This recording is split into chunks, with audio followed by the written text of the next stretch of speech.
कालांतर में डाकू बन गए थे, later on they became dacoits. कालांतर में डाकू बन गए थे, later on they became dacoits. पर अच्छे डाकू थे, अमीरों को लूटते और गरीबों में बांट। लिख लो, अमीरों को लूट कर उनका धन गरीबों में बांट दिया करते। They looted rich people and distributed their money among poors. अमीरों को लूट कर उनका धन गरीबों में बांट दिया करते। They looted rich people and distributed their money among poors. अमीरों को लूट कर उनका धन गरीबों में बांट दिया करते। गरीब राजी तो गरीब शिकायत भी नहीं करते। अमीरों किसी को लूट लिया तो आराम से गरीबों घर पे जाके रह जाते, तो कोई बताता भी नहीं कहाँ आए कहाँ चले गए। और ये खुद के पास ज्यादा कोई पैसे रखते भी नहीं। ज्यादातर किसी गरीब की कन्या की शादी करवा दी, किसी गाय मर गई तो उसको गाय ला के दे दी, किसी को ऊंट मर गया तो उसको ऊंट ला के दे दिया, तो लोग सारे राजी बाजी रहते एकदम। रामगढ़ नाम करके एक जगह पड़ती है शेखावाटी में, नाम है उसका रामगढ़ सेठान। क्या नाम है? सेठों का रामगढ़। मोटे मोटे सेठों के पास रुपये और तो किसको लूटेंगे। तो एक बार रामगढ़ के किसी एक सेठ को मैसेज किया, भाई डूंगर सिंह ने मैसेज किया कि भाई रामगढ़ के सेठ इतनी तारीख को मैं आऊंगा, रुपए पैसे टक्के बाहर निकाल के तैयार रखना, पुलिस को सूचना देने की कोशिश मत करना, यदि पुलिस को सूचना दी गई तो अंजाम बहुत बुरा हो। लेकिन रामगढ़ के सेठ ने पुलिस को बता दिया, इसलिए पुलिस पहले से शादी वर्दी में तैयार खड़ी थी। जैसे डूंगर सिंह वहां पहुंचे, पुलिस ने गिरफ्तार किया, गिरफ्तार करके आगरा की जेल में बंद कर दिया। कहां बंद कर दिया? अब वहां डूंगर सिंह आगरा की जेल में बंद है। इधर इनकी गैंग पूरी क्या हो गई? समाप्त। कई सहयोगी थे इनके लिए, सहयोगी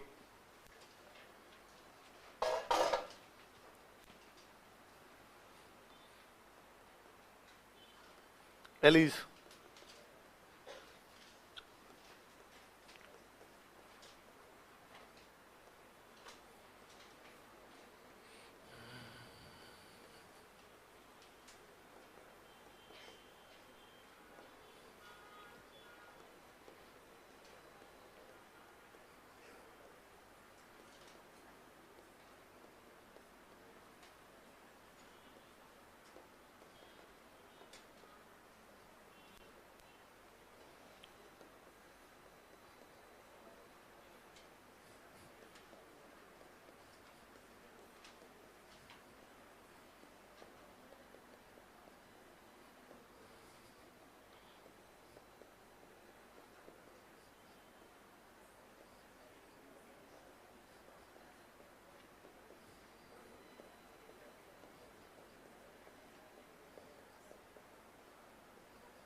क्या क्या नाम बताओ देखे?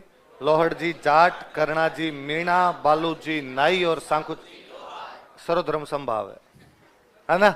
सब सब शामिल है। एक अकेला को यूं नहीं, वह अकेले अकेले जाके करके आगे। तो अब जब डूंग जी गिरफ्तार कर लिए गए, डूंग जी इनके सरदार थे, डूंग जी गिरफ्तार कर लिए गए तो पूरी गैंग क्या हो गई? समाप्त। थोड़े दिनों बाद आया होली का त्योहार, उसमें सारे जमार जी, लोड जी, करना जी, बालू जी, सांखू जी, ये सब बैठ के पार्टी सार्टी कर रहे। कोई डूंग जी की वाइफ को बड़ा बुरा लगा, और डूंग जी की वाइफ को लगा कि यार देखो, मेरा पति जो इनका सरदार है वो तो जेल में बंद बैठा है, आगरा के किले के अंदर पटक रखा अंग्रेजों ने, और यहाँ बैठ के गुलछर्रे उड़ा रहे ये लोग। उन्होंने जाके डायलॉग सुना दी कि देखो, तुम्हें शर्म आनी चाहिए थोड़ी बहुत, कि अपने सरदार को छुड़वाना तो दूर, तुम यहाँ बैठ के पार्टियां करते हो, कर कैसे लेते हो पार्टियां? और यदि तुमसे नहीं छुड़ता वो आदमी तो मुझे कहो, तुम अंदर जाके बैठ जाओ, मैं छुड़वा के लेके जाऊंगी। लुगाई बेइज्जती कर दे तो पीवी उतर जाती है। तो उनको भी लगा कि हाँ यार, मामला तो गंभीर है। तो सबने वापस प्लानिंग की, गैंग को वापस इकट्ठा किया, यहां से गए आगरा। आगरा जाके आगरा के किले के पास जाके बैठ गए। लॉर्ड जी बन गए साधु, भगवान कपड़े धारण कर लिए, दाढ़ी वाड़ी थोड़ी बढ़ा ली, हाइट पर्सनालिटी लंबी चौड़ी थी। जैसे ही वहां जेल के पास जाके बैठे तो अंग्रेज भाग के, अंग्रेजों का नहीं भाई जेल के पास नहीं बैठ सकते, जेल के आसपास के अंदर धारा 144 लगी होती है, इधर नहीं बैठोगे कोई भी, यहाँ से निकलो, रवाना हो। तो उन्होंने कहा सुनो साहब, हम तो बारात लेके जा रहे थे यहाँ से, रास्ते में हमारा दूल्हा मर गया, दूल्हे का अंतिम संस्कार कर दिया हमने। हिंदू धर्म कहता है कि जहां पे अंतिम संस्कार किया जाए वहां पे 12 दिन किए जाए, और यदि किसी आदमी के 12 दिन ना किए जाए भूत बन के घूमता है, आपको दिक्कत होगी देख लेना। वो बेचारे अंग्रेजों ने वहां जो इंडियन ऑफिसर थे उनको पूछा कि अरे ऐसा कुछ होता है? उनका सौ सलाम महाराज, होता तो है पूरा पूरा, मोक्ष होनी जरूरी है आदमी को, तो ये कोई दिक्कत तो नहीं करेंगे? कि नहीं साहब कोई दिक्कत नहीं करेंगे। अब भाई 12 दिन ये वहीं बैठे रहे। दिन के अंदर अपने गरुड़ पुराण का वाचन कर ले, शाम को हरजस गा ले। लोक देवताओं के जो भजन होते हैं इस प्रकार उनको क्या बोलते हैं? हरजस। शाम को हरजस गा ले, दिन में गरुड़ पुराण बांधते हैं, कोई मर जाए तब तो गरुड़ पुराण बांध चले अपन। 11 दिन बीत गए। लॉर्ड जी जो थे वो शाम को थोड़े बहुत प्रवचन भी सुना दिया करते। वो जो इंडियन ऑफिसर थे वो डेली शाम को आके बैठ जाते, कि यार महाराज चार ढंग की बात बताएंगे, अपने कानों में भगवान का नाम चला जाए तो क्या बुरी बात है। और लॉर्ड जी यूं घर गृहस्थी में कुछ नहीं रखा, वानिश टाइप की बातें कर लिया करते। 11वां दिन रात को और लॉर्ड जी ने कहा भाई कल अपना अंतिम दिन है और कल अपने यहाँ से प्रस्थान करेंगे। तो वो जो इंडियन ऑफिसर थे वहां पर वो लॉर्ड जी के पास है, उन्होंने कहा महाराज आपने 11 दिन तक इतनी अच्छी अच्छी बातें बताई, हम चाहते हैं आप हमारे घर पधारो, खाना पीना करके जाओ। लॉर्ड जी ने कहा कि ना, घर गृहस्थी मोह माया से मैं ऊपर उठा हुआ हूं, इन चीजों से मेरा कोई लेना देना। सर फिर भी आपकी सेवा का मौका हमें बार बार कब मिलेगा? ऐसा संत आदमी, पहुंचा हुआ संत आदमी हमारे बीच में, सर मेरे लायक कोई काम हो तो बताओ। तो कि बालक करना ही चाहता है तो तुम्हारी जेल में मेरा एक चेला बंद है, क्या तुम मिलवा सकते हो? अरे साहब छोटी बात है, कल ही चलो। अगले दिन लॉर्ड जी को लेके गए जेल में। जेल में डूंग जी को उसी दिन समाचार आए थे कि काले पानी की सजा है। कौन सजा है? काले पानी का मतलब क्या हुआ? अंडमान निकोबार पटकेंगे ले जाके। तो डूंग जी एकदम हथकड़ियां बंदी वीर जेल में गर्दन नीचे करके बैठा हुआ बेचारे। लॉर्ड जी उनके पास गए, लॉर्ड जी ने जाके सिर में हाथ फेरान का, और वत्स क्या हालचाल है? डूंग जी ने ऊपर देखा कि यार आदमी तो लॉर्ड जी है, भगवान धारण करके दाढ़ी बढ़ा रखा, बोल भी लग रहा है, वत्स बोल रहा है ये तो। पर डूंग जी के समझ में आ गया कोई ना कोई कोतक तो इन्होंने किया ही होगा। तो उनका महाराज हालत खराब है, काले पानी का ऑर्डर आया है, कल काले पानी भेज देंगे, फिर वहां से लाश ही आएगी। एक बार जो काला पानी जाता उनकी तो वापस लाशें भी मिलती, बंगाल की खाड़ी में फेंक दिया करते थे बाद में। तो कहा कल वहां भेज देंगे मेरे को। तो कहा बालक चिंता मत कर, आज रात को तुम्हारे सारे कष्ट दूर हो जाएंगे। उस रात को 29-35 डाकुओं ने आगरा के किले पर हमला किया, जीते कैदी थे सारे छुड़वा दिए। आगरा की जेल लूट लाए थे लोग। वहां से निकलने के बाद डूंग जी सरदार बाहर आ गया और डूंग जी ने कहा मेरे सीने में दो चीजें यूं धधक रही है। क्या? कहा एक तो अंग्रेज जिन्होंने मेरे को गिरफ्तार किया, एक रामगढ़ वाला सेठ जिसने मुझे गिरफ्तार करवाया, मैं दोनों को लूटूंगा वापस। तो पहले रास्ते में आते टाइम अंग्रेजों की नसीराबाद छावनी लूटी। कौन सी छावनी लूटी? और ज्यादा पुरानी बात नहीं, मतलब 57 की क्रांति से 10 साल पहले की बात है। 1847 के अंदर ही नसीराबाद छावनी के सारे हथियार लेके निकल गए थे वहां से।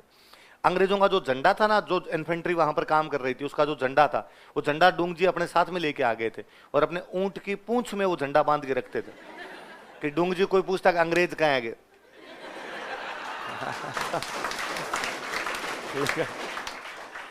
इन्होंने अंग्रेजों की नसीराबाद छावनी लूट ली थी। They robbed Nasirabad cantonment of Britishers. इन्होंने अंग्रेजों की नसीराबाद छावनी लूट ली थी। They robbed Nasirabad cantonment of Britishers. अंग्रेजों की नसीराबाद छावनी लूट ली थी।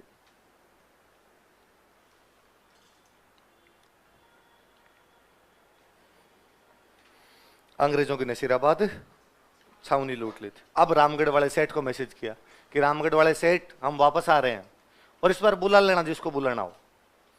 तेरे को पुलिस जो बुलानी है वो बुला लेना और मारेंगे इस बार। यदि पुलिस बुला ले तब तो तेरे को मारेंगे, और यदि चाहता है कि जान बच जाए तो चुपचाप माल मत्ता बाहर निकाल के तैयार रखना। सेठ ने बेचारे डरते ने पुलिस तो नहीं बुलाई। सेठ के पास गए, सेठ को जाकर के माल दे। सेठ ने कहा ही नहीं, मैं तो गरीब आदमी हूं। कैसे नहीं, तेरे पास सोना चांदी हमें पता है खूब सारा है। उसने कहा चेक कर लो। और भाई साहब पूरा घर छान मारा, सेठ के सोना चांदी मिला ही नहीं। डूंग जी बाहर बैठे, सेठ बाहर बैठा, बाकी डाकू अंदर छानबीन करे। तो एक डाकू आए और उन्होंने आके सेठ को, सेठ एक बार अंदर आ। सेठ को अंदर ले गए। सेठ तुम्हारे परिवार की महिलाएं कहाँ हैं? तो सेठ ने कहा महिलाएं तो एक कमरे के अंदर बैठी है सारी की सारी, तो उनको बाहर निकाल। और ये क्या बदतमीजी है?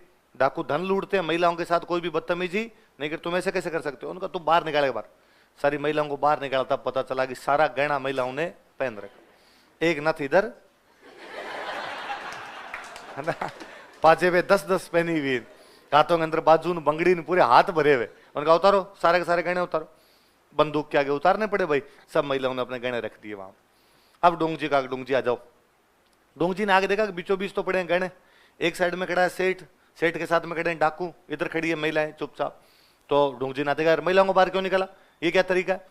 तो साहब हम तो नहीं निकालते, पर इस सेठ ने महिलाओं को गहने पहना पहना के इनको कमरे बंद कर दिया, इसलिए पूरे घर के अंदर गहना मिला ही नहीं हमें तो इन महिलाओं को बाहर निकाला। अच्छा सेठ इसका मतलब यूं चालबाजियां और करता है। अरे सर पूरी कर रखी। डूंग जी ने देखा वहां 10 महिलाएं खड़ी, 10 में से 7 ने घूंघट निकाल रखे, 3 ने घूंघट नहीं निकाल रहे। इसका मतलब 7 तो इस घर की बीननी है, 3 इस घर की बेटियां हैं। डूंग जी ने वापस पूछा भाई तुम 3? तो उन्होंने कहा भाई हमारा तो पीहर है, ससुराल से पीहर आई हुई थी और आज आप आ गए तो ये गहने लेके जा रहे हो। डूंग जी ने कहा कि तुम गहने अपने वापस उठा लो।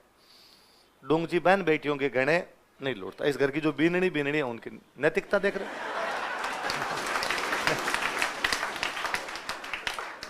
मॉरलिटी देखिए आप, नैतिकता लेवल। डाकू भी नैतिक है, यूं नहीं भाई। जो इस ससुराल है जिनका, वो गहना तो सेठ का है। और उसने कहा भाई मैं तुम बहन बेटियों गहने ले जाऊंगा, तुम अपने वापस ससुराल जाओगे, ससुराल वाले पूरी जिंदगी ताने सुनाएंगे कि पीर गई थी वहां पे, तेरे गहने लूट के ले गए थे, इसलिए नहीं, ये तुम वापस ले लो। तो मुझे कई बार लगता है कि यार वो लड़कियां कितनी खुश हुई होगी। एक तो ये कि हमारा गहना वापस मिल गया, एक ये कि भाभीयों का चला गया। महिलाओं के राजी होने की कई लेयर्स है अलग अलग।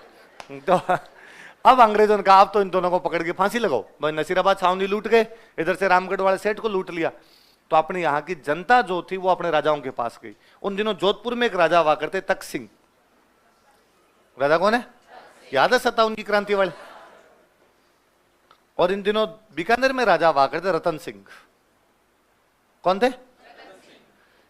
इनके पास में गए, इनके पास में जाके अपनी जनता ने राजाओं को कहा कि भाई जोधपुर के राजा तख्त सिंह और बीकानेर के राजा रतन सिंह, यदि डूंग जी जवाहर जी को अंग्रेजों ने पकड़ के फांसी लगा दिया, हम तुम्हारे खिलाफ विद्रोह करेंगे। डूंग जी जवाहर जी हमारे हीरो है यार, और तुम अंग्रेजों के दोस्त हो, तो अंग्रेज इनको फांसी किसी भी सूरत में लगाने नहीं चाहिए। अंग्रेज उधर कह के हम फांसी लगाएंगे। फिर फाइनली ये किया गया कि तख्त सिंह ने डूंग जी को गिरफ्तार किया। किसको गिरफ्तार किया? और मेहरानगढ़ किले में रख लिया। जोधपुर वाला किला कौन सा है? रतन सिंह ने जवाहर जी को गिरफ्तार किया। और बीकानेर वाला किला कौन सा है? इनको कौन से किले में रख लिया? जूनागढ़ किले के अंदर बंद कर दिया। इनको मेहरानगढ़ में कर दिया, इनको किसमें कर दिया? जूना। अंग्रेजों को यह कह दिया कि हम तुम्हें नहीं देंगे, क्योंकि यदि अंग्रेजों को सौंप दिए जाएंगे तब तो अंग्रेज क्या लगा देंगे? फांसी। और यदि पकड़ेंगे नहीं तो ये लूटपाट करेंगे, तो अंग्रेज वापस पकड़ने की कोशिश करेंगे। इसलिए कहा हमने पकड़ लिए, जेल में बैठे हैं, हमारे किले के अंदर बैठे हैं, इसलिए तुम्हारे लूटपाट नहीं करेंगे और तुम्हें हम देंगे भी नहीं। तो एक बीच का सा रास्ता निकाल लिया गया। तो डूंग जी का अंतिम समय कौन से किले में बीता? और जवाहर जी का लिखो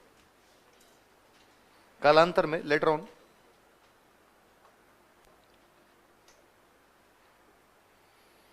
जोधपुर महाराजा तख्त सिंह ने डूंग जी को गिरफ्तार किया। जोधपुर महाराजा